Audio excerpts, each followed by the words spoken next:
Perkembangan Pancasila dari masa ke masa. Pancasila berkembang melalui 5 masa, yaitu masa awal kemerdekaan, Republik Indonesia Serikat, demokrasi terpimpin, masa Orde Baru, dan terakhir masa reformasi. 1. Masa awal kemerdekaan. Pada tanggal 1 Juni tahun 1945, Pancasila akhirnya terbentuk setelah rapat singkat Sidang BPUPKI tahun 1945.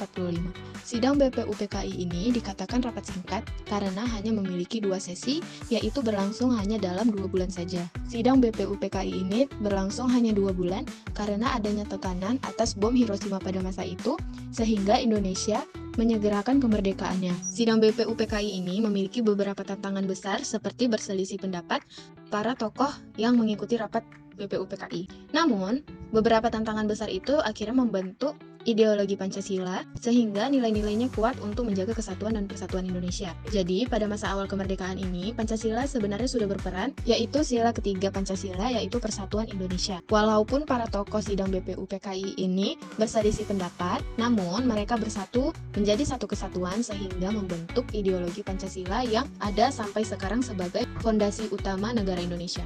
Masa yang kedua adalah masa Republik Indonesia Serikat atau disingkat sebagai RIS. Masa Republik Indonesia Serikat ini berlangsung pada tahun 1949 sampai 1950. Pada masa ini, Indonesia masih menjaga Pancasila sebagai dasar negara, walaupun pada masa itu sistem federal yang digunakan oleh negara Indonesia. Mengapa sistem federal yang digunakan? Karena agar Belanda bisa mengakui kemerdekaan Indonesia secara resmi. Karena menganut sistem federal, Indonesia menghadapi tantangan serius, tantangan integritas yang besar, yaitu wilayah Indonesia terpecah menjadi 16 bagian, sehingga Indonesia mengalami krisis identitas nasional pasca kolonial. Tantangan ini membuat Indonesia hampir terpecah belah menjadi beberapa bagian negara. Untungnya, sistem federal ini tidak berlangsung lama, yaitu hanya 1 tahun saja, sehingga dasar negara kita yang semula, yaitu Pancasila, kembali mempersatukan negara dengan sila-silanya. Sila ketiga Pancasila pada masa Republik Indonesia Serikat ini juga sangat berperan, yaitu kembali mempersatukan negara sebagai satu kesatuan.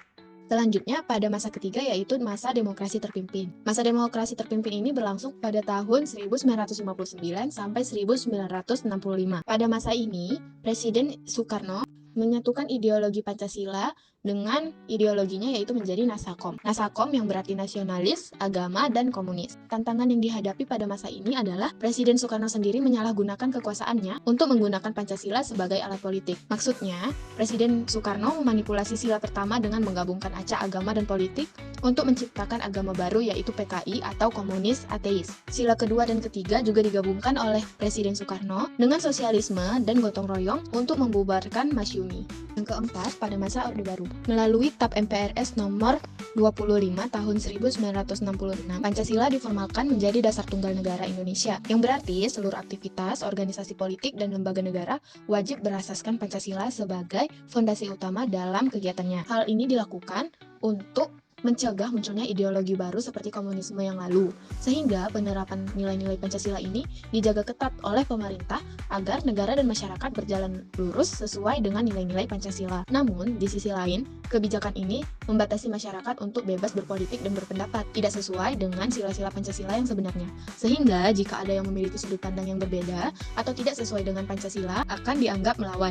Jadi, pada masa ini sebenarnya Pancasila disalahgunakan menjadi alat untuk mengontrol oposisi atas kehidupan politik, sehingga Pancasila memiliki pengertian sebagai ideologi yang wajib diikuti oleh seluruh warga negara Indonesia. Yang terakhir, pada masa reformasi. Masa reformasi ini memiliki 4 tahap, yaitu awal reformasi, pemerintahan Megawati Gus Dur, pemerintahan Susilo Bambang Yudhoyono, pemerintahan Jokowi sampai sekarang. Pada masa awal reformasi, Indonesia melakukan amandemen Undang-Undang Dasar 1945 yang dilakukan sebanyak 4 kali untuk memperkuat sila-sila Pancasila. Contohnya, amandemen 1999 menghilangkan asas tunggal Pancasila. Lalu, pada masa pemerintahan Megawati Gus Dur, Pancasila digunakan untuk stabilisasi, yaitu membantu integrasi wilayah. Yang ketiga, pemerintahan SBY. Pancasila pada masa itu dijadikan alat rekonsiliasi nasional, yaitu memperkuat identitas bangsa. Dan yang terakhir, pada pemerintahan Jokowi sampai dengan sekarang, Pancasila hidup sebagai ideologi yang dinamis, yaitu berkembang mengikuti zaman. Kesimpulan yang dapat diambil adalah, nilai-nilai Pancasila masih dan akan terus relevan di zaman sekarang, bahkan di zaman yang akan mendatang. Pancasila berkembang menjadi ideologi yang dinamis. Karena perkembangan tersebut, Pancasila menjadi sangat relevan dan berjalan searah dengan generasi muda saat ini. Pancasila fleksibel dalam menghadapi isu-isu yang sedang marak di kalangan Gen Z, seperti juga berperan sebagai solusi yang praktis untuk tantangan masa kini, tentunya pada masa globalisasi yang didominasi dengan teknologi.